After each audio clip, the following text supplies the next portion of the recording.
પહેલાથી મામલતદાર ઓફિસથી ત્યાં બાજુ અહીંયા આવીને 25 વર્ષ થઈ ગયા. તમે આને શું કાર્ય કરો છો? માત્ર ને માત્ર બાળકોને અને વડીલોને ને જે પણ પુસ્તકો લેવા આવે ને બદલાવી અને સજેશન કરું કે આ તમારે લાયક છે. તમને કેમ ખોલી દીધું કે આ બાળકોની છે, આ વડીલો માટે છે, આ જીકેની છે બધી. આ લાઇબ્રેરીમાં કુલ કેટલા પુસ્તકો છે? 7000.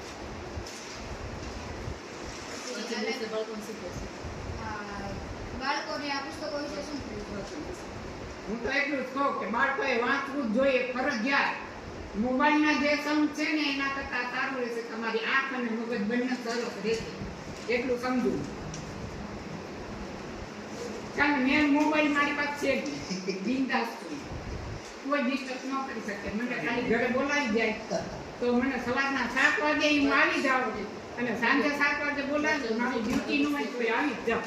અને આ વાંચનનું ટૂંકમાં રહસ્ય કયો?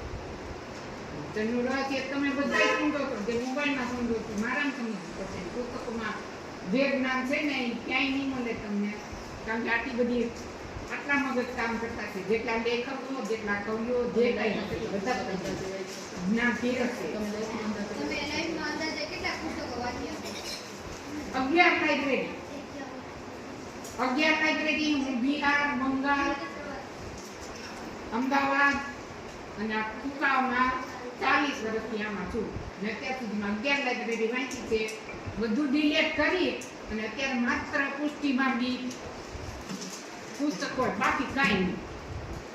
આપણે એ બધું ડિલેટ કરી આપણે પુસ્તકો ઘરે લઈ જવા હોય તો અહીંયા કઈ તમારી માટે ફ્રી હો, એક પણ પૈસો નહીં, બાળકો માટે નહીં અને વડીલો માટે વર્ષે 25 રૂપિયા, માત્ર 25 રૂપિયા વર્ષે.